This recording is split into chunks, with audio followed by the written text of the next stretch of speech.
Bonjour à tous, je suis Nana Lévin, bienvenue sur ma chaîne. Ici on parle de tissus, de tendances, de mode et surtout de couture.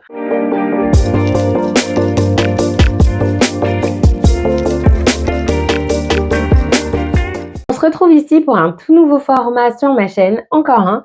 Il s'agit d'un tuto pour savoir faire son biais dans son propre tissu.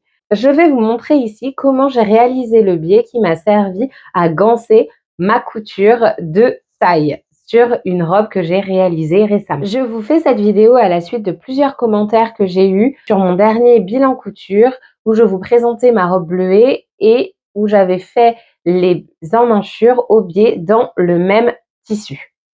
Alors, je vais vous montrer une méthode ici. Sachez qu'il existe beaucoup de méthodes pour pouvoir faire son biais et que vous en trouverez beaucoup sur YouTube. Si jamais vous souhaitez que je vous présente la deuxième méthode que j'utilise assez souvent, n'hésitez pas à me le demander en commentaire. Sachez que le biais, c'est très pratique pour vos chutes de tissu. Si jamais vous n'avez pas suffisamment de place, par exemple, pour faire quelque chose avec vos chutes de tissu, peut-être que vous pouvez en récupérer pour pouvoir faire du biais. Ça vous évite d'aller en acheter en mercerie et ça vous permet de jeter le moins possible votre tissu. Si vous me suivez sur cette chaîne ou si vous êtes nouveau, sachez que je récupère la majeure partie de mes chutes de tissu pour faire de l'entoilage ou des doublures ou alors du biais quand c'est possible. Donc ici, je vous montre une méthode que j'utilise quand je n'ai pas suffisamment de place pour pouvoir faire l'autre méthode qui en soi est plus rapide. Avant de commencer le tuto, je tenais à vous dire ce que je porte. Je porte le crop top inspiration Sessoun que j'avais réalisé. Je vous le présente dans ma vidéo bilan couture du mois de novembre. Je vous le mets dans petit i ici. Surtout, je tenais à vous remercier pour toutes vos questions, vos soutiens et vos commentaires. Ça me fait toujours plaisir et ça aide la chaîne à grossir. Alors n'hésitez pas à mettre un pouce en l'air sur la vidéo si vous avez aimé ou à me laisser un commentaire. Vous pouvez également me rejoindre sur Instagram. Je suis très active sur ce réseau. Sachez que c'est le premier tuto que je réalise. Je ne suis pas très pédagogue. Du coup, si jamais vous avez un point de blocage ou si vous trouvez que le tuto n'est pas suffisamment bien expliqué, n'hésitez vraiment pas à venir me poser des questions, à me mettre en commentaire. Je serai ravie de vous répondre ou alors de retourner une vidéo qui sera plus abordable, surtout pour les débutants. Qu'est-ce que le biais? Le biais, c'est ce qu'on utilise pour ganser ses coutures. Ganser, c'est-à-dire quand on a réalisé une couture, on va venir mettre un tissu par-dessus pour pouvoir cacher cette couture. C'est une méthode qui est souvent utilisée en haute couture ou par les couturières qui font du sur-mesure pour avoir des vêtements qui sont plus solides. Ça permet aussi d'avoir des finitions intérieures impeccables. Après cette brève explication du biais, je vous laisse avec le tutoriel. Pour faire du biais, donc, comment on fait? Donc là, en fait, je vais vous prendre un exemple, une robe que je suis en train de faire. Donc là, j'ai assemblé la partie jupe à la partie top de la robe. Au lieu de surjeter toute la marge de couture, moi j'aime pas du coup la finition surgée, donc je la fais jamais. Là j'avais trop d'épaisseur, vous voyez, c'est vraiment très épais. Du coup, ce que je vais faire, c'est que je vais ganser la taille. Donc ganser la taille, ça veut dire qu'on va rajouter un biais sur toute la marge de couture. Et donc moi j'ai décidé de faire un biais dans le même tissu que ma robe, donc le tissu vert ici, qui est le tissu de ma doublure. C'est un voile de coton vert que j'ai pris chez Nuance Fabrique. Donc pour commencer, on enlève tous les fils de fronce, voilà, qu'on pourrait avoir sur la marge de couture. C'est ce qui nous intéresse. Et ce qu'on va faire, c'est qu'on va couper la marge de couture pour avoir moins de largeur pour pouvoir poser notre biais.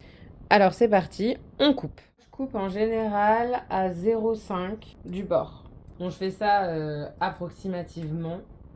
En fait, ce qui compte, c'est qu'on ait moins de marge de couture pour que tout puisse rentrer dans notre biais.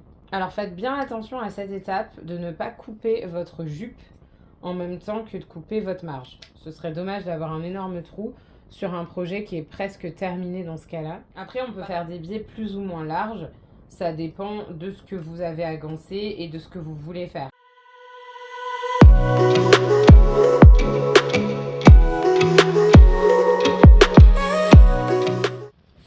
c'est le tissu que j'ai pris. Il me reste qu'une bande rectangulaire de ce tissu. Là, ce que je vais faire, c'est que je vais choisir de faire un biais du coup de 2 cm. Donc, je vais couper 4 cm. Donc, ce qu'on fait, c'est qu'on prend sa règle. Le biais, qu'est-ce que ça veut dire? Ça veut dire qu'en fait, on va venir tracer des bandes dans la diagonale du droit fil. C'est-à-dire que ça, c'est le droit fil de mon tissu. En fait, le biais, c'est comme ça. Donc, pourquoi on prend dans le biais? Parce qu'en fait, le biais d'un tissu est élastique quand la trame, donc c'est-à-dire le droit fil, lui, va être complètement rigide. Et donc, le fait d'avoir quelque chose d'élastique comme ça, vous voyez, mon tissu se déforme, et ben ça fait qu'en fait, il va épouser les courbes et épouser les formes. Donc, vous n'aurez pas beaucoup d'embûches quand vous posez votre biais sur votre couture. Donc, ce que je vais faire, c'est que je vais venir tracer ici des diagonales tout le long pour pouvoir après les assembler et faire mon biais. Je vais commencer par le bord de mon tissu. Je trace une première diagonale au milieu. Et après, j'ai dit que je voulais un biais de 2 cm. Je viens prendre une largeur de 4 cm parce qu'en fait, on va rabattre après 1 cm, 1 cm et du coup, on aura 2 cm.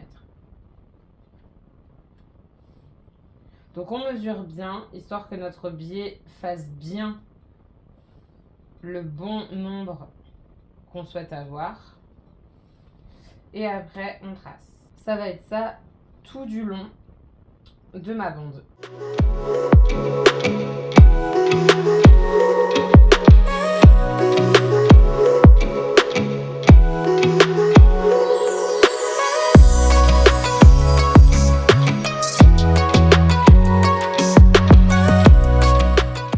Comme je vais gancer que la taille, je pense que 8 bandes ça me suffit, sachant qu'on va toutes les attacher ensemble et donc du coup je vais avoir un biais qui va faire plus d'1 mètre.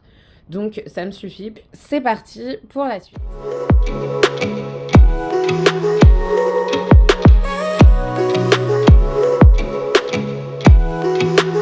Donc après on se retrouve avec une bande comme ceci. Nous quand on va coudre, on a besoin que ce soit quand même des bandes avec des bouts carrés. Donc on recoupe après, histoire que ce soit carré. Je vous reprends une fois que j'ai fini de tout couper. Alors voilà ce qu'on obtient, ce sont des bandes de 4 cm chacune. Donc maintenant on va les assembler. Comment les assembler? Alors, c'est très simple, on prend une bande comme ça, on la met à plat. Ce qu'on fait, c'est qu'on les pose endroit contre endroit et on va venir coudre ici. Surtout pas comme ça, mais bien comme ça. Voilà, on obtient ça. On coupe les fils qui dépassent.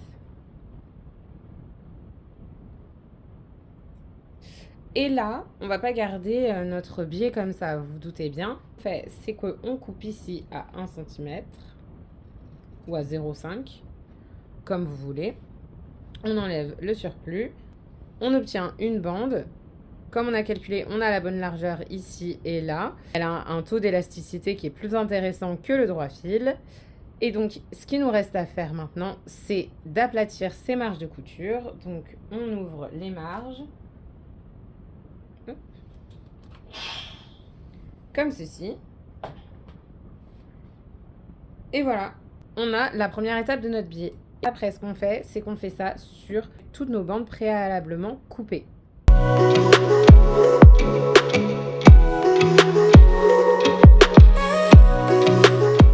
Donc, on a toute notre bande qui est là, qui est toute attachée, comme je vous ai montré.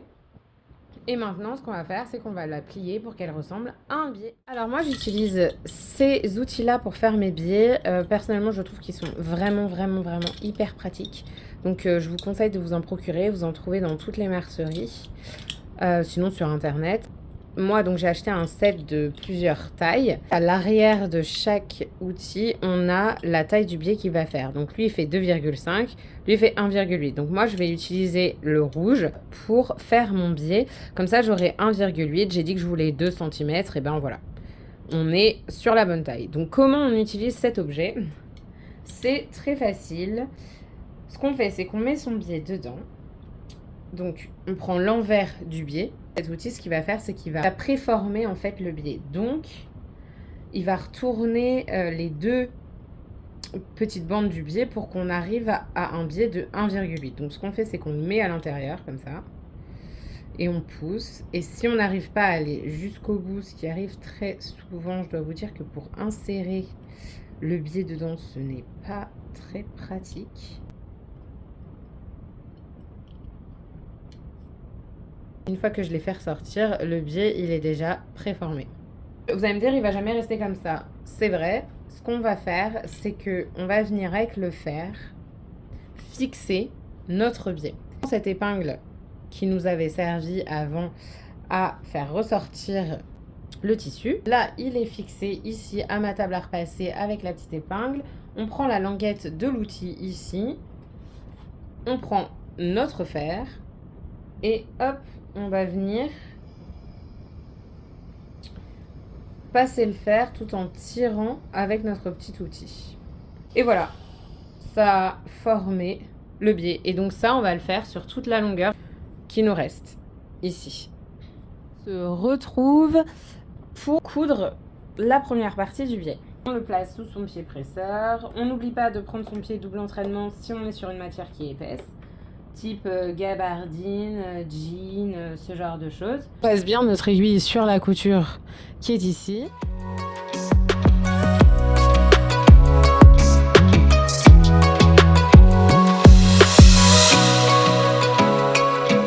Je vais venir rabattre mon pied sur toute la couture pour piquer ici. Tout l'espace de couture soit gancé et qu'on ne voit plus du tout la marge de couture.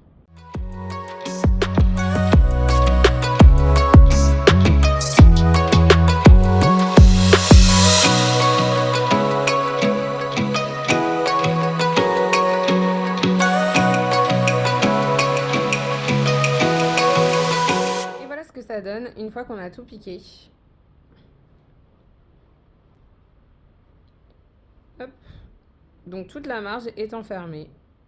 Et donc là, ça vous fait une robe très solide et en plus, ça ne s'effilochera pas, ça durera dans le temps. Vous pourrez passer normalement de nombreuses fois à la machine. Ce qu'on fait ensuite, c'est qu'on va passer un coup de fer sur tout le tour et on aura fini. Vous pouvez faire ça sur vos coutures de jupe également, sur vos emmanchures. Moi, j'ai fait des coutures anglaises ici, mais en fait, j'aurais très bien pu choisir de coudre normalement et de gancer, c'est-à-dire avec un biais de la même façon que je viens de le faire ici avec le haut de la jupe. N'hésitez pas à utiliser cette technique pour éviter de faire des coutures anglaises par exemple, ou pour éviter d'avoir à surjeter. Ça donne un vêtement qui est quand même beaucoup plus propre après. Je vous rejoins pour la conclusion. Voici à la fin de cette vidéo. J'espère qu'elle vous a plu, que maintenant vous allez essayer de faire du biais par vous-même avec vos chutes de tissu. Je voulais vous montrer le résultat sur la robe une fois terminée. Donc, vous voyez que la couture est complètement enfermée dans la robe, ce qui donne une finition parfaite. Oui, alors par contre, j'ai doublé entièrement cette robe. Donc là, c'est pour ça que je vous ai pris cette robe en exemple. Là, vous avez vraiment l'exemple d'une robe qui a des finitions qui dureront dans le temps. Et en plus, avec ce petit biais qui ressort, ça donne un petit style à l'intérieur. Je ne sais pas si, comme moi, vous êtes friand de l'intérieur de vos vêtements. J'aime beaucoup, quand je porte un vêtement, savoir que l'intérieur est aussi joli que l'extérieur. J'espère que cette vidéo vous aura plu. N'hésitez pas à vous abonner si ce n'est pas déjà fait pour d'autres vidéos dans ce genre. Et nous, on se retrouve pour une prochaine vidéo qui sera sûrement un bilan couture, suivi d'une vidéo sur les projets de printemps-été qui m'a aussi été demandé dans les commentaires. Et je vous souhaite une très bonne couture à tous.